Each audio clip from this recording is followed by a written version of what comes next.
Bismillahirrahmanirrahim. Assalamualaikum warahmatullahi wabarakatuh. Baik anak-anak, hari ini kita mulai kembali pelajaran kita di mana Ibu akan menjelaskan materi PPKN yaitu hak dan kewajiban di masyarakat. Ibu minta tolong didengarkan dengan seksama apa yang Ibu jelaskan pada hari ini. Salah satu sumber energi adalah air. Air sangat penting bagi kita. Setiap orang berhak memanfaatkan air untuk berbagai keperluan. Untuk itu, setiap anggota masyarakat juga harus melaksanakan kewajibannya dengan baik. Lalu, apa itu hak? Hak adalah segala sesuatu yang didapatkan oleh manusia sejak dalam kandungan. Coba carilah contoh hak-hak kita dalam kehidupan masyarakat. Berikut alasannya. Nah, berikut adalah contoh hak, yaitu yang pertama, hak atas persamaan. Setiap anak berhak mendapatkan kesempatan yang sama untuk tumbuh, berkembang, dan berpartisipasi secara wajar sesuai dengan harkat dan martabat kemanusiaan serta mendapat perlindungan. Yang kedua, hak untuk memiliki nama. Alasannya, setiap anak berhak untuk mempunyai nama dan tercatat dalam dokumen negara. Selanjutnya, yang ketiga, hak untuk memiliki kewarganegaraan. Alasannya, setiap anak berhak untuk diakui kewarganegaraannya. Yang keempat, hak atas perlindungan. Alasannya, setiap anak berhak dilindungi, baik secara fisik, psikis, spiritual, dan moral. Selanjutnya, yang kelima, hak atas makanan. Alasannya, anak adalah cikal bakal masa depan suatu bangsa. Maka itu, ia harus terpenuhi kebutuhannya seperti nutrisi. Yang keenam, hak atas pendidikan. Alasannya, setiap anak berhak mendapatkan pendidikan yang layak. Yang ketujuh, hak atas kesehatan. Alasannya, setiap anak berhak mendapatkan jaminan kesehatan yang memadai. Jaminan kesehatan terkait imunisasi dasar saat bayi hingga makanan dengan gizi seimbang. Nah, berikut contoh hak yang dapat diperoleh manusia dalam pemanfaatan air. Yang pertama, hak mendapatkan air bersih. Yang kedua, hak mendapatkan aliran air yang lancar. Yang ketiga, hak mendapatkan air untuk mandi, mencuci, dan minum. Yang keempat, hak memanfaatkan air untuk mengairi sawah. Sebelum mendapatkan hak, harus melaksanakan kewajiban. Lalu, apa itu kewajiban? Kewajiban adalah sesuatu yang harus dilakukan. Coba Carilah contoh kewajiban kita dalam kehidupan masyarakat. Berikut alasannya.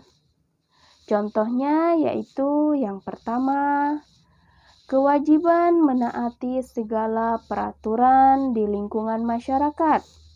Karena dengan menaati peraturan, kita akan jadi lebih disiplin. Hidup menjadi tentram dan teratur. Yang kedua, kewajiban menjaga kebersihan. Karena dengan lingkungan yang bersih, kesehatan masyarakat terjaga. Yang ketiga, kewajiban menjaga keamanan. Karena dengan lingkungan yang aman, hidup tentram dan damai. Yang keempat, kewajiban membayar pajak. Karena dengan membayar pajak, pembangunan dapat dilaksanakan. Nah, sekarang berikut contoh kewajiban yang harus dilakukan dalam pemanfaatan air. Yang pertama, menggunakan air sesuai kebutuhan. Yang kedua, menutup keran air jika sudah tidak digunakan. Yang ketiga, tidak mencemari air dengan limbah. Nah, sekarang coba buka buku paket halaman 13. Silahkan kalian amati gambar yang ada di buku kalian masing-masing. Ini adalah gambar beberapa orang yang sedang melakukan kegiatan kerja bakti membersihkan sungai. Pertanyaannya, apa dampak yang dilakukan dari gambar A? Ya, benar. Dengan gotong royong membersihkan sungai akan lebih ringan dan sungai menjadi lebih bersih. Jadi, dengan kegiatan gotong royong itu, pekerjaan akan menjadi lebih ringan dan sungai pun menjadi lebih bersih. Kemudian, apa yang akan terjadi jika kita tidak melakukan seperti gambar A? Ya, betul. Sungai akan menjadi kotor. Sekarang, mari perhatikan gambar B. Gambar B menutup keran jika air di bak telah penuh. Apa dampak yang dilakukan dari gambar B? Ya, benar. Dengan menghemat air bersih, ketersediaan air bersih tetap terjaga. Kemudian, apa yang akan terjadi jika kita tidak melakukan seperti gambar B? Ya, betul. Berarti kita akan melakukan pemborosan air. Hal ini menyebabkan ketersediaan air bersih cepat habis. Nah, sekarang mari kita perhatikan. Kita bandingkan antara gambar A dan gambar B. Apakah kita harus melakukan seperti gambar A dan gambar B? Ya, tentu kita harus melakukannya. Karena dengan membersihkan sungai dan menghemat air bersih, kehidupan akan dapat berjalan lebih baik. Nah, sekarang kita perhatikan, buka buku paketnya halaman 15. Perhatikan gambar 1 dan gambar 2. Coba perhatikan apakah gambar 1 sudah mendapatkan haknya dengan baik? Ia sudah mendapatkan haknya. Kemudian, apakah gambar kedua juga sudah mendapatkan haknya dengan baik? Ya, gambar kedua juga sudah mendapatkan haknya. Pertanyaan selanjutnya, apakah dia sudah melaksanakan kewajibannya? Ya, belum. Gambar 1 belum. Kemudian, gambar 2, apakah dia sudah melaksanakan kewajibannya? Sudah ya. Selanjutnya, pertanyaan apa yang sebaiknya dilakukan? Ya, sebaiknya gambar 1 itu menghemat air karena tampak pada gambar 1 dia tidak mematikan keran air meskipun airnya sudah meluber-luber ya.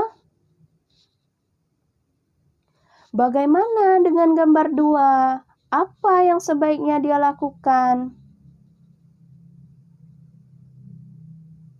Ya, dia sebaiknya bekerja dengan ikhlas hati.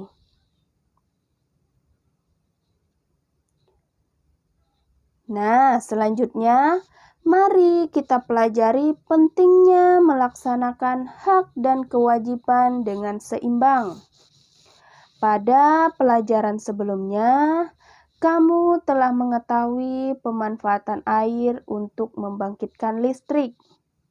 Kita berhak untuk memanfaatkan energi listrik untuk aktivitas sehari-hari. Penggunaan listrik harus dihemat.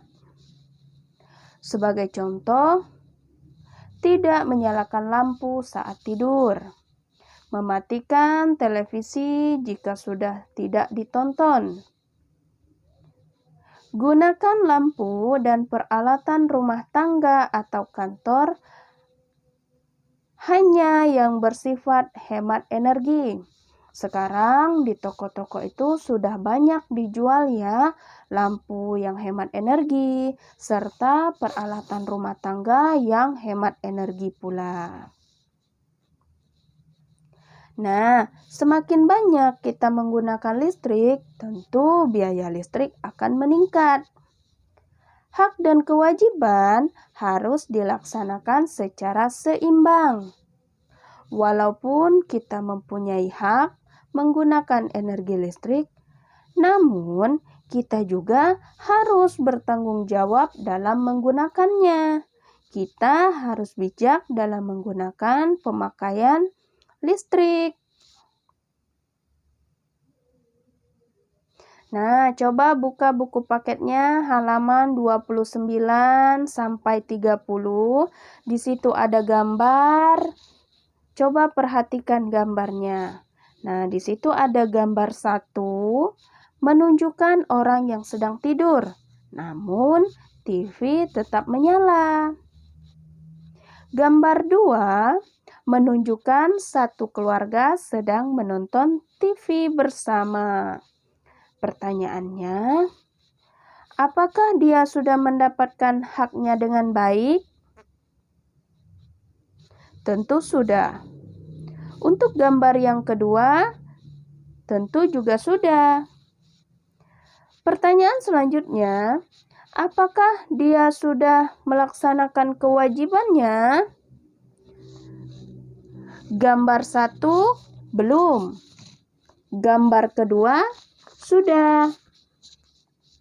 Pertanyaan selanjutnya, apa yang perlu diperbaiki dari sikap gambar A? Jika kita akan tidur atau saat tidur, sebaiknya semua alat elektronik dimatikan, termasuk handphone ya. Gambar kedua, hal baik apa yang dapat kita contoh dari gambar kedua?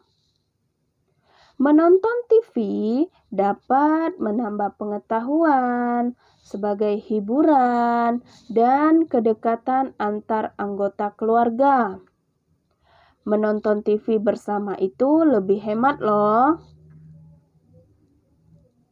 Nah, sekarang apakah ketika kita tidak menghemat energi listrik akan mempengaruhi hak orang lain untuk mendapatkan energi listrik? Ya, tentu ya. Karena energi listrik yang kita pakai ini berhubungan dengan sumber bahan bakar untuk pembangkit listrik. Sumber daya alam tersebut tidak dapat diperbaharui, sehingga apabila boros, maka suatu saat kita akan krisis energi dan dampaknya bisa sangat luas loh. Contoh dampak yang kita rasakan adalah terjadinya pemadaman listrik. Nah, sekian materi yang dapat Ibu sampaikan hari ini. Semoga apa yang kita pelajari dapat bermanfaat untuk kalian semua. Wabillahi taufik wal hidayah. Wassalamualaikum warahmatullahi wabarakatuh.